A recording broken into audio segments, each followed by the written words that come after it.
Good morning, good day, or good evening. My name is Eli Rowe, and this is the Middle-Aged Witch Podcast.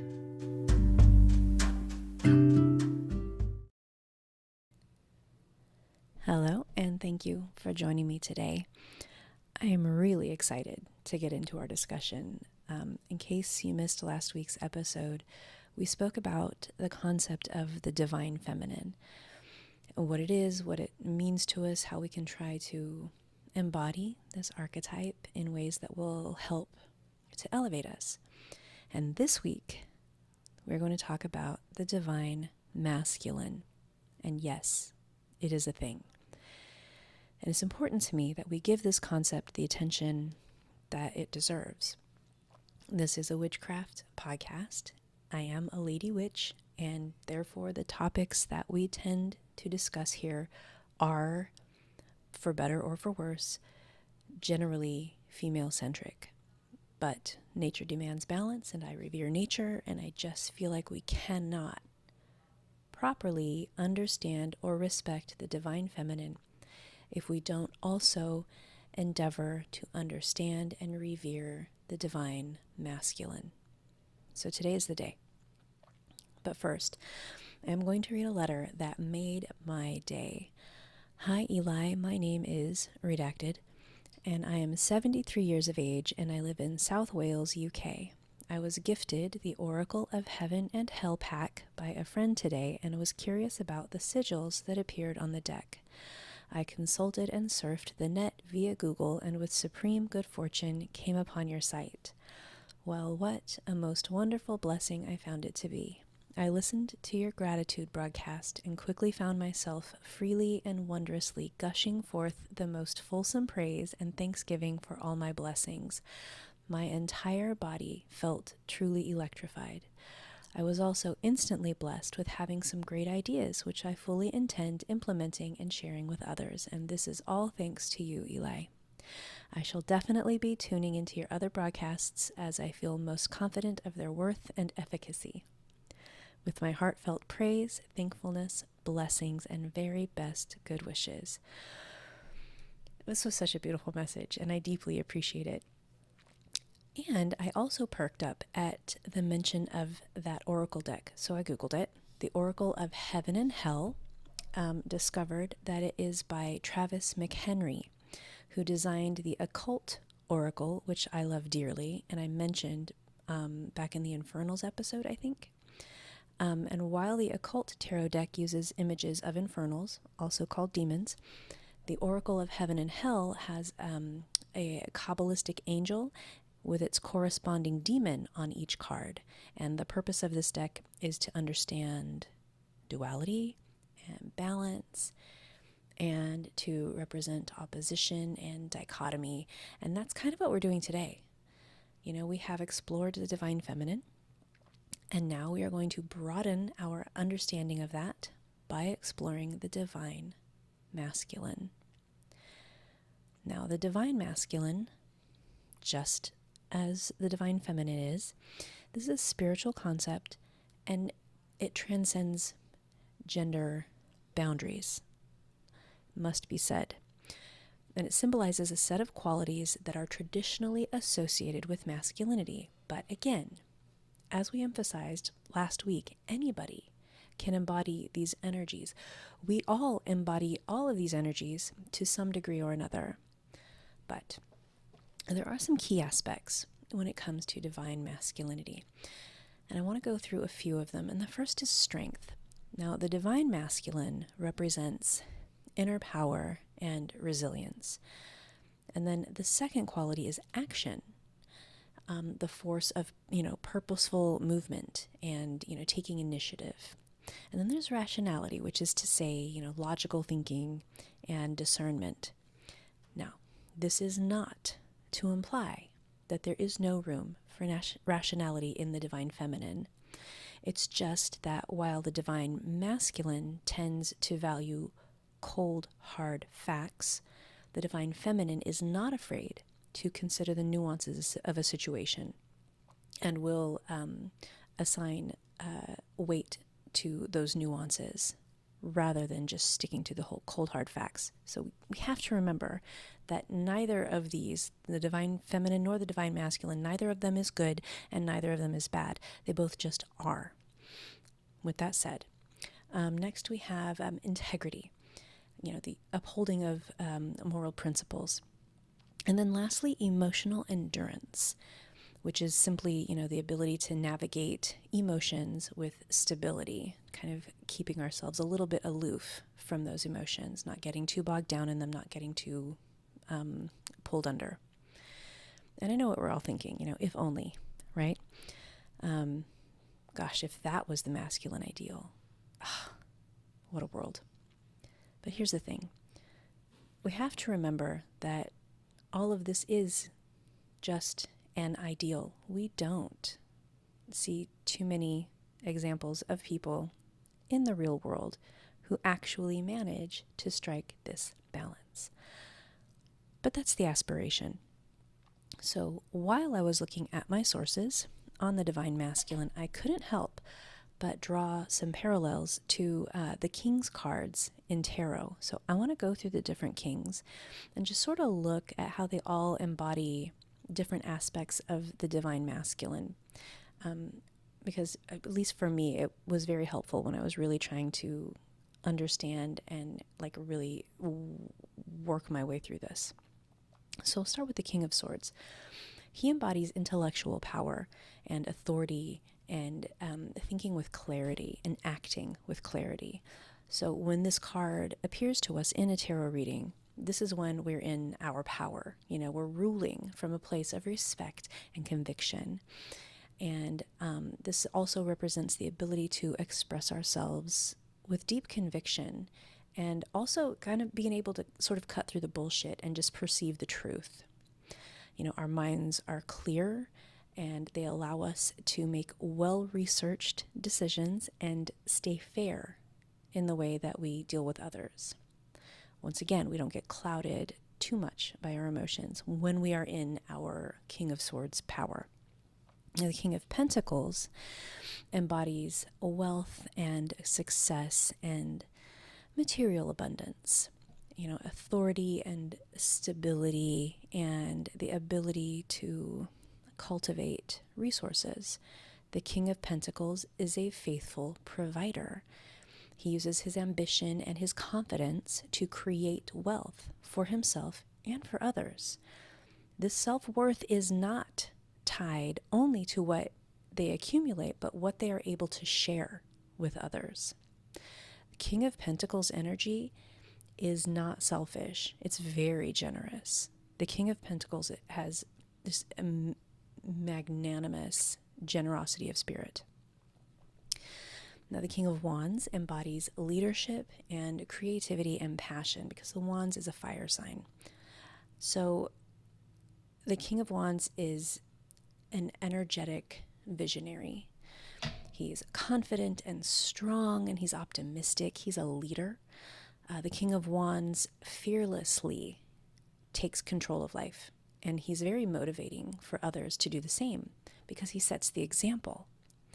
He is about daring to be different and embracing independence, sort of the road less traveled. He's very fearless. Now, at his best, the King of Wands is proud and passionate and honest and dependable. Think Leo energy. And in love, he values independence, but also warmth. He's very passionate. I think I said that, but it bears saying again. And then finally, we have the King of Cups. Now, he embodies emotional maturity and empathy and compassion. When this card appears, especially upright in a reading, it signifies a very strong connection with emotions and with the ability to express them in a balanced and reasoned, but also a nurturing way. This individual is deeply in touch with his feelings, and he can provide support and guidance to others with compassion and understanding. He's very empathetic. And as a leader, the King of Cups is able to promote harmony in those interpersonal relationships. He leads with his heart rather than with his power. And it's interesting to me that when we consider all of these really beautiful and strong qualities that these cards convey, that when they appear reversed in a tarot reading, that's when we start to see those toxic aspects of masculinity. So, for example, when he's reversed, the King of Cups can indicate, a lack of emotional control or an abuse of that power. This is someone who lashes out, manipulates people. This is a gaslighter. And this is why I kind of wanted to explore the concept of the divine masculine, because we don't really hear these masculine qualities given much attention, except when they're being abused and misused and sort of turned on their heads. So yes, toxic masculinity is definitely a thing, and it's so destructive and detrimental, but that's not the only version of masculinity, and it's actually not the version of masculinity that's even supposed to exist. In fact, toxic masculinity is a perversion of divine masculinity. And again, let me reiterate that all of us embody these attributes to one degree or another, regardless of our sex or our gender or our identity. We are all divinely masculine and divinely feminine to differing degrees. Now, of all the cards in the tarot deck, probably the one that most closely represents the divine masculine is the Emperor. And he represents all of the qualities of all of the King's cards. Now, the Emperor is the quintessential masculine ideal. So let's talk a little about how the Emperor and the Empress represent both sides of the same coin. Now, the Empress is, of course, a representation of the divine feminine, and so she and the Emperor complement each other perfectly. They are perfect harmony. Now, in terms of their energies, the Emperor obviously represents masculine energy and authority and structure and order. He embodies leadership and stability and rationality, while the Empress embodies feminine energy, nurturing, creativity, intuition, all of those things we talked about last week. She symbolizes fertility, not just literal fertility and bearing children, but also fertility of ideas. She symbolizes abundance and compassion. And in terms of the roles that they play in our lives, the divine masculine is often associated with good father figures and, wise authority figures and fair leaders. He governs with logic and with rules that everyone is meant to follow, including himself. He holds himself to the same standards with which he holds everyone else. And the divine feminine represents motherhood and fertility and nurturing and creation and sustaining life, and she emphasizes and strengthens emotional connections. Now, in terms of symbolism, again, we can see this reflected in the Empress and the Emperor cards. And I kind of want to go into that, actually, because it's meaningful, and that's why tarot is meaningful, because we can extrapolate these things into our lives at large. So when we look at the Emperor card, he sits on a throne, and it's made of stone, which is unyielding, but also represents age and the wisdom that comes with it. And he wears armor, which is a nod to his role as a protector. And then he holds an ankh and an orb. And I want to talk about those because they matter. So the ankh, ancient Egyptian symbol, which represents life and immortality and divine power. And it signifies the emperor's connection to life force, wisdom, spiritual authority. This emphasizes that the emperor, his rule is not just earthly, but that it's also guided by higher principles. The emperor is ruled by higher power. And this is significant because the divine masculine does not rule by his own whims and desires or by the unjust abuse of his power. Now, the orb that he holds represents his dominion over the world, and it symbolizes sovereignty and control and influence. And it signifies his ability to shape and govern reality. Manifestation, baby. Like, making decisions that impact not only his own life, but the lives of others. It impacts the life he intends to create for himself and for those he loves. The orb reinforces his authority and his responsibility as a leader. So together, the Ankh and the orb emphasize ruling with wisdom and grounded authority, but also alignment with both earthly and spiritual realms. The symbolism of the Empress is very different. She sits on a lush throne and she's surrounded by nature. And, the Empress is depicted as this beautiful woman with a very peaceful aura. She's wearing a crown of stars, symbolizing her connection to the mystical realm and, natural cycles. And she's got this beautiful robe with pomegranates on it, symbol of fertility. And then she's surrounded by, forests and flowing water. And this signifies her connection to Mother Earth and life itself, of course, but also deep intuition and, divine knowing. And I won't go too much more into the Empress because we are talking about the masculine this week. But the point is that they balance masculine and feminine energies. And while the abuse of masculine energy has caused a whole metric shit ton of problems on arguably a global scale, the problem is not masculinity in and of itself. When masculinity is represented as it's meant to be, when it is personified properly, it is a very good thing. And I would argue that the correct embodiment of divine masculinity is the only thing that can subvert toxic masculinity. But if we want to start on a bit of a smaller scale, a good way to do it is to consider which of these qualities we want to nurture and expand within ourselves. I would even suggest maybe, meditating with, say, the King of Wands, if that's an area that we'd like to support, and if those are qualities that we'd more like to fully embody. Now, because I am a woman and I goddamn love being one, that isn't all that I am.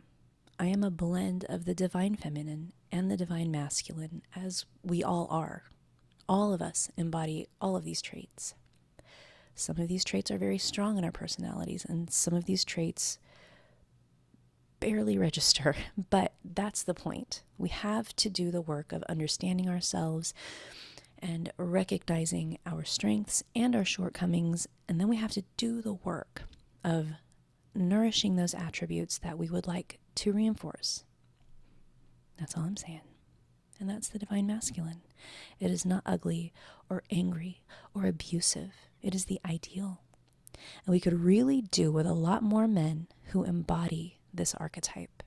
So please, join me next week when we talk about the dark feminine archetype, which is so much fun. My name is Eli Rowe, and this has been the Middle-Aged Witch Podcast.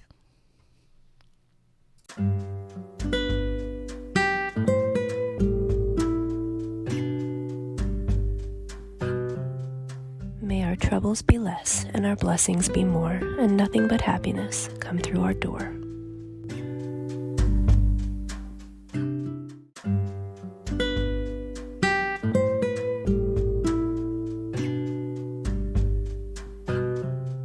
The information presented is the author's opinion and does not constitute any health or medical advice. The content of this podcast is for informational and entertainment purposes only and is not intended to diagnose, treat, cure, or prevent any condition or disease. Please seek advice from your healthcare provider for your personal health concerns.